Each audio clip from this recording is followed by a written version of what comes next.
TDP వ్యవస్థాపకుడు దివంగత మాజీ ముఖ్యమంత్రి ఎన్టీఆర్ కు ఆయన కుటుంబ సభ్యులు పలువురు సినీ రాజకీయ ప్రముఖులు నివాళులర్పిస్తున్నారు. ఎన్టీఆర్ వర్ధంతి సందర్భంగా హైదరాబాద్ లోని ఎన్టీఆర్ ఘాట్ వద్ద ఆయన మనవళ్లు సినీ నటులు కళ్యాణ్ రామ్, జూనియర్ ఎన్టీఆర్లు నివాళులర్పించారు. ఇవాళ తెల్లవారుజామునే అక్కడికి చేరుకుని అంజలి ఘటించారు. అదేవిధంగా ఎన్టీఆర్ కుమారుడు నటుడు ఎమ్మెల్యే నందమూరి బాలకృష్ణ ఎన్టీఆర్ కు నివాళులర్పించారు. ఇక ప్రజల గుండెల్లో చిరస్థాయిగా ఉండే నాయకుడు ఎన్టీఆర్ ఒకే ఒక్కడని బాలకృష్ణ అన్నారు. టీడీపీని స్థాపించి నిరుపేదల సంక్షేమానికి అనేక సంక్షేమ పథకాలను ప్రవేశపెట్టారని ఆయన గుర్తు చేశారు. ఇక ₹2 కిలో బియ్యాన్ని ప్రవేశపెట్టి పేదల కడుపులు నింపిన ఘనత ఆయనకే దక్కిందన్నారు. పటేల్ పట్వారీ వ్యవస్థను రద్దు చేసి ప్రజారంజక పాలనను అందించారని పేర్కొన్నారు. ఎన్టీఆర్ అంటే నవరసాలకు అలంకారమని, ఆయన నటన అనన్య సామాన్యమని కొనియాడారు.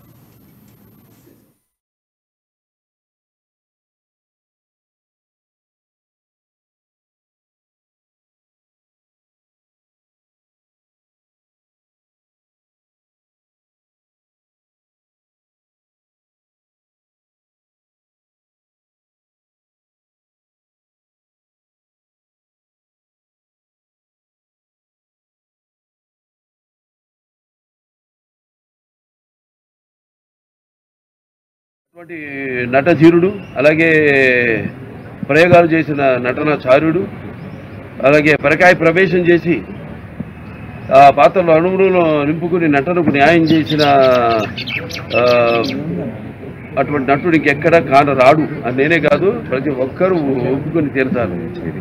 అలాగే ఆయన కేవలం సినిమాలే కాదు, ప్రతి తెలుగు బిడ్డ, ప్రతి తెలుగు మట్టి గడ్డ, నేను తెలుగువాణ్ణి అని సగర్భంగా చెప్పుకునే ఒక దమ్ము, ధైర్యం, ఒక తెగువ, ఆత్మవిశ్వాసానికి పదును పెట్టి సానబెట్టి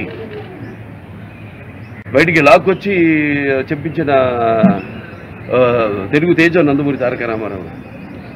అలాగే తెలుగుదేశం అన్న పార్టీని పెట్టి, అలాగే ప్రతి తెలుగు బిడ్డ బొడ్డు కోయిక ముందే రాజకీయాలు ఏంటో తెలిపిన మహానుభావుడు, మహానాయకుడు నందమూరి తారక రామారావు. అంతవరకు మరి ఆయన రాజకీయాలు రాకముందు వరకు చాలామందికి రాజకీయాల మీద పెద్ద ఆసక్తి ఉండేది కాదు. అలాగే